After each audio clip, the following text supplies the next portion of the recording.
Good evening, my friends. Tonight I am going to teach you something that will seem completely contradictory to everything you have heard about manifestation. I am going to teach you that the key to getting everything you desire is to stop caring whether you get it or not. This is not apathy. This is not giving up. This is not resignation or defeat.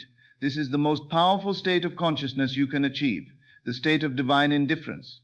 When you care too much about whether your desire will manifest, when you are desperate for it, when you anxiously check for signs of its arrival, you are actually pushing it away. Your very caring is the energy that repels what you seek. But when you can reach that rare state where you genuinely do not care whether it comes or not, because you are so certain it is already yours in consciousness, then it must come.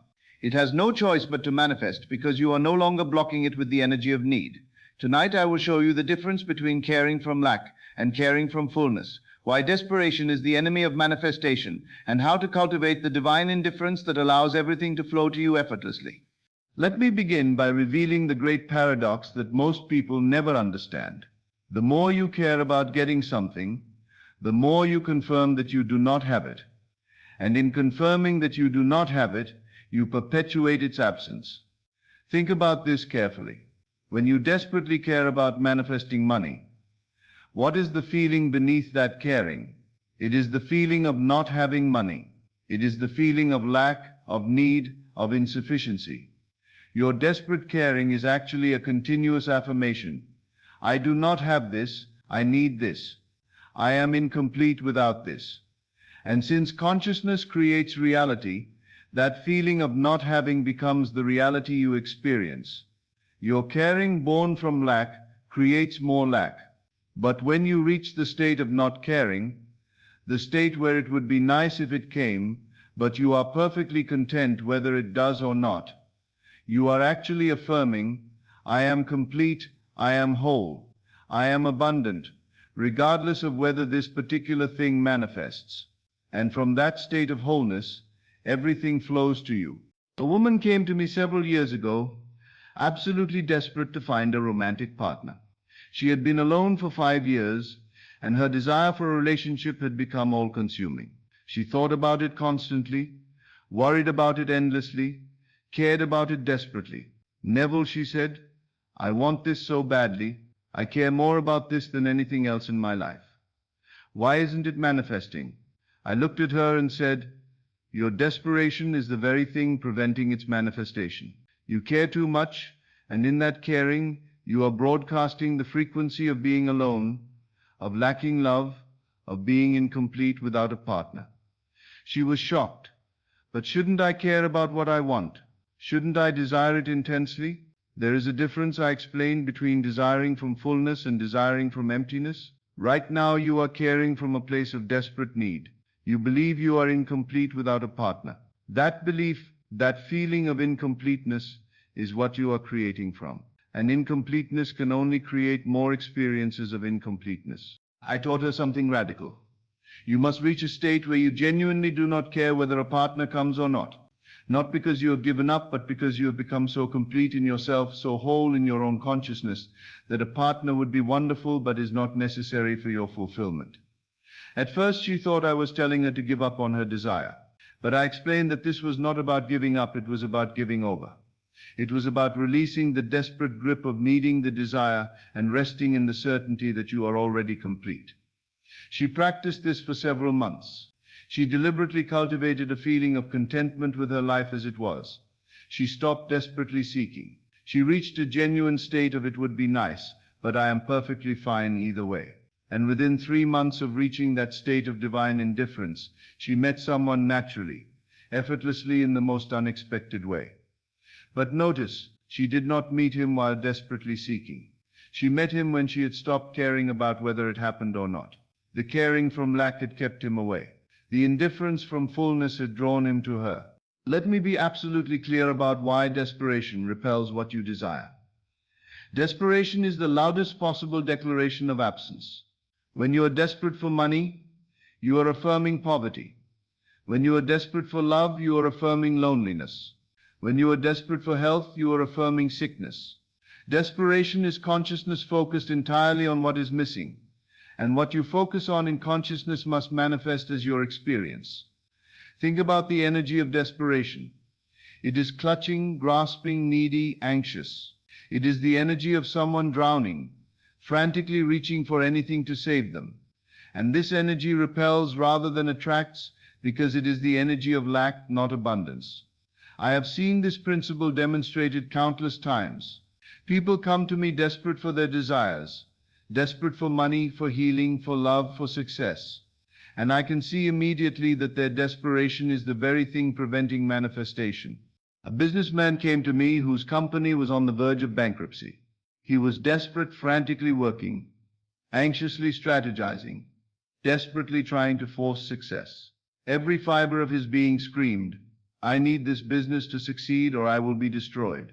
And that desperate energy was repelling every opportunity, every solution, every possibility of success. I said to him, "Your desperation is strangling your business. You must release the death grip. You must stop caring so desperately about whether it succeeds or fails." "But how can I not care?" he protested. "Everything depends on this. My family, my reputation, my entire future." That belief that everything depends on this is the very belief that is killing your business, I explained. As long as you believe your well-being depends on this external circumstance, you will remain in a state of desperate need, and desperate need can only create more need. I taught him to practice a daily meditation, where he would deliberately release his grip on the outcome. He would imagine himself perfectly content whether the business succeeded or failed. He would feel that he was complete, whole, and abundant, regardless of external circumstances. This was difficult for him. It felt like giving up, like tempting fate. But I explained that this was not giving up, it was giving over to a higher power, to the infinite intelligence of consciousness that knows how to create far better than the limited, desperate conscious mind. As he practiced this release, something remarkable happened. His anxiety dissolved, his desperate actions ceased. And from that place of indifference, of genuine "I am fine either way," creative solutions appeared that he had been too desperate to see before. Within 6 months, his business had not only recovered, but was more profitable than ever. But the recovery came only after he stopped desperately caring about whether it survived or died. Desperation repels. Indifference attracts. Now let me reveal to you what divine indifference actually is, because many people misunderstand this principle. Divine indifference is not about not wanting your desire. It is not about suppressing your wishes or pretending you do not care. Divine indifference is the natural state of someone who already has what they desire. Think about something you already have that you no longer think about. Perhaps your ability to walk, to see, to breathe. Do you care desperately about having these things? No. You are indifferent to them because they are already yours. They are so natural, so certain that you do not give them a second thought. That is the indifference I speak of. It is the indifference that comes from having, not from giving up. When you truly assume that your desire is already yours in consciousness, when you have felt it so completely that it becomes natural and normal, you automatically become indifferent to whether it manifests physically, because you know it already is yours where it matters most, in consciousness. This is why I teach living in the end. When you live in the end, when you dwell in the state of the wish fulfilled, you naturally stop caring about when or how it will appear physically, because you are already experiencing it in consciousness. A young man came to me wanting to manifest a specific career position. For months, he had been desperately hoping, anxiously checking, obsessively monitoring, and nothing was happening. I asked him, if you already had this position, would you be anxiously checking to see if you had it? He laughed. Of course not. If I had it, I would just be living my life doing the job. Exactly, I said. Your anxious checking is proof that you have not yet assumed you have it. You are living in the state of not having it, and desperately wanting it. You must shift to the state of already having it, which naturally produces indifference to whether the external world has caught up yet. I taught him to dwell in the end so completely that he would forget to check for signs, to imagine himself in the position so vividly and naturally that it became more real than his current circumstances, to live from that end state with such certainty that the question of when will it happen became irrelevant. As he practiced this, his desperate caring dissolved. He reached a genuine state of indifference, not because he had given up, but because he was so certain it was already his, that the physical manifestation became merely a detail, a formality, something that would happen in its own perfect time. And within 2 months, the position was offered to him in a way he never could have predicted or planned. Divine indifference is not apathy. It is certainty so deep that you stop needing external confirmation. One of the most powerful aspects of divine indifference is detachment from how and when your desire will manifest. When you care desperately about your desire, you also care desperately about how it will come and when it will arrive. You try to control the means, to force the timing, to manipulate the circumstances. And this controlling energy blocks the infinite intelligence that knows exactly how and when to manifest your desire perfectly. But when you reach the state of indifference, you naturally release control of the how and when. You rest in the certainty that it is already yours in consciousness, and you trust that it will manifest in the perfect way at the perfect time. This detachment is not passive. You still take inspired action. You still move in the direction of your desire, but you do so from a place of peace rather than desperate control. You act when inspired, not when anxious. You move forward with confidence, not with frantic pushing. A woman wanted to sell her house and had been desperately trying to control every aspect of the process. She obsessively staged the home, anxiously monitored the market, desperately pressured her real estate agent, and the house was not selling. I said to her, your desperate control is blocking the sale. You must release your grip on how this happens, and when this happens, you must become indifferent to the details while remaining certain of the outcome. She practiced assuming the house was already sold, then releasing all concern about how and when it would sell physically. She stopped obsessively checking for offers. She stopped desperately manipulating the process. She reached a state of peaceful indifference, and within 3 weeks, after months of desperate trying had produced nothing, the house sold quickly and for more than her asking price. When you release control of the how and when, you allow infinite intelligence to orchestrate circumstances in ways far beyond what your limited mind could plan. Let me give you a practical test to know whether you have reached the state of divine indifference. Can you walk away from your desire without feeling loss? Not because you do not want it, not because you have given up, but because you are so certain it is already yours in consciousness that whether it manifests physically today or tomorrow or next month is irrelevant to your sense of completeness. If the thought of your desire not manifesting creates anxiety, panic, or devastation in you, you have not yet reached divine indifference. You are still attached to the outcome from a place of need. But if you can genuinely say, it would be wonderful if this manifests, and I know it will because it already is mine in consciousness, but I am perfectly content and complete regardless of when the physical evidence appears, then you have reached the state that allows manifestation to flow. This is the ultimate test, and it is the hardest for most people to achieve, because it requires them to find their completeness within themselves rather than in external circumstances. A man came to me who had been desperately trying to manifest a relationship with a specific woman. He thought about her constantly, desperately engineered ways to encounter her, and she seemed completely uninterested. I said to him, could you walk away from this desire right now and feel perfectly fine? Absolutely not, he said. I need this to happen. I cannot imagine my life without her. There is your problem, I replied. You have made her your source of completeness. You believe you are incomplete without her. And that belief creates the desperate energy that repels her. I taught him to practice becoming complete within himself, to find his wholeness independent of whether she was in his life or not, to reach a genuine state where he could say, I would love to be with her, but I am perfectly complete whether I am or not. This was the hardest work he had ever done, finding his completeness within himself rather than seeking it from another person.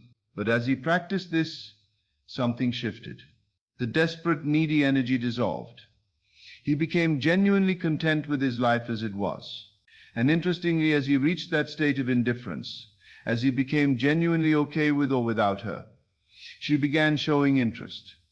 The very indifference he had cultivated became attractive because it signaled wholeness rather than neediness.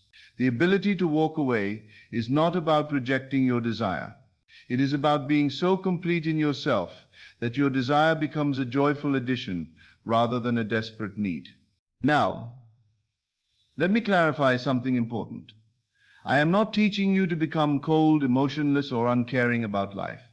I am teaching you the difference between caring from fullness and caring from lack. Caring from lack is, I need this or I will be incomplete. Caring from fullness is, I already am complete, and this will be a delightful expression of my completeness. Caring from lack is, without this, I am not enough. Caring from fullness is, I am already enough, and this is the overflow of my abundance. Do you see the difference? Both involve caring. Both involve desire. But one cares from a place of emptiness and need, while the other cares from a place of wholeness and abundance. When you care from fullness, you naturally embody divine indifference because your well-being is not dependent on the outcome. You want it. Yes. You desire it. Yes. But your sense of completeness, your inner peace, your fundamental okayness does not depend on getting it. And paradoxically, it is this very independence from the outcome that allows the outcome to manifest effortlessly. A woman wanted to start a business but was paralyzed by fear of failure. She cared desperately about succeeding because she believed her worth as a person depended on the success of this business. I said to her, you are caring from lack. You believe your business success will make you valuable, which means you currently believe you are not valuable. That belief in your own inadequacy will sabotage your business before it even begins. I taught her to find her value independent of any external achievement, to know herself as already whole, already worthy, already successful in consciousness, to care about the business from that place of fullness rather than from a desperate need to prove her worth. As she practiced this, her entire energy around the business changed. She stopped desperately needing it to succeed, to validate her worth. She began enjoying the process rather than anxiously fixating on outcomes. She made decisions from confidence rather than fear, and her business flourished because it was built on a foundation of fullness rather than desperate need. Care about your desires, yes, but care from the overflow of already being complete, not from the desperation of trying to become complete. So how do you cultivate this state of divine indifference? How do you stop caring in the way that blocks and start not caring in the way that allows? The practice is simple but profound. Daily release. Each day consciously release your grip on the outcomes you desire, not by giving up on them, but by affirming your completeness independent of them. You might say to yourself, I desire this, and I know it is already mine in consciousness. But I am perfectly complete, whether the physical world shows it to me today or not. I release my need for external validation of what I know is already true in consciousness. Or more simply, it would be wonderful, but I am fine either way. This is not a statement of indifference from apathy. It is a statement of indifference from certainty. You are fine either way because you know it is already yours where it truly matters. In consciousness, and the physical manifestation is merely a matter of time.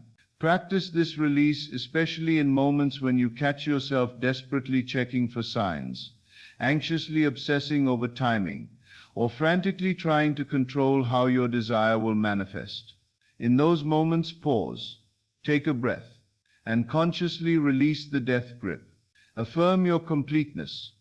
Return to the state of certainty that allows indifference. A man wanting to heal his body caught himself obsessively checking symptoms dozens of times per day. Each time he checked, he was affirming, I am still sick, I am still broken, I still need healing. I taught him to practice release each time he caught himself checking, to say, I am already whole in consciousness. This physical evidence is old news, already fading. I release my need to see it change right now. I am perfectly at peace. As he practiced this daily release, his anxiety about healing dissolved. And interestingly, as his anxiety dissolved, his symptoms began to improve. The body was responding to his shift from desperate caring to peaceful certainty. Release does not mean you stop desiring. It means you stop desperately needing. And that shift from desperate need to peaceful certainty is what allows manifestation to flow. Divine indifference is the ultimate freedom because it means nothing external can disturb your peace. Your well-being, your completeness, your sense of self is no longer dependent on circumstances, behaving the way you want them to. You become like the sun, shining regardless of whether anyone basks in your light. Complete in yourself, abundant in yourself, whole in yourself. And from that state of self-sufficient wholeness, everything flows to you because you are no longer repelling anything with desperate need. This is the great secret that mystics throughout history have taught. Attachment is suffering, and freedom comes from releasing attachment to outcomes while remaining passionately engaged with life. You care deeply about your desires. Yes. You hold the vision. Yes. You maintain the assumption. Yes. But underneath it all, you remain peacefully indifferent to when and how they manifest, because you are already complete in consciousness. Tonight I want you to understand this clearly. The things you desperately care about are being kept away by your very desperation. The tight grip with which you clutch your desires is strangling them. But if you can release that grip, if you can reach the state of divine indifference where you are genuinely okay either way because you know you are already complete, then everything you desire must flow to you effortlessly. Stop caring about when it will happen. Stop caring about how it will happen. Stop caring about whether others see it happening. Stop caring in the desperate, needy way that pushes away. Instead, care from the fullness of already having. Care from the overflow of being complete. Care with the peaceful certainty that what is yours in consciousness must manifest in experience. The paradox is real. Stop caring, and you get everything. Not because the universe rewards indifference, but because indifference is the natural state of someone who already has what they desire in consciousness. Be indifferent to the timing. Be indifferent to the means. Be indifferent to external validation. But remain absolutely certain of your inner reality. Your consciousness of already having that certainty, combined with indifference to externals, is the most powerful state of manifestation you can achieve. Release the death grip. Find your completeness within. Care from overflow rather than from need. And watch as everything you desire flows to you effortlessly, naturally, inevitably. Not because you stop wanting it, but because you stop desperately needing it. Stop caring in the way that blocks and start not caring in the way that allows. And you will get everything. Thank you, and good evening. As always, thank you for joining me on this journey into the depths of consciousness. Remember, you are not here by accident. You are here because your soul is ready for this truth. Take these teachings and let them transform not just your mind, but your entire reality. Until we meet again in consciousness, keep assuming your greatness and living from the end of your desires. This is Best of Lectures, and I'll see you in the next video.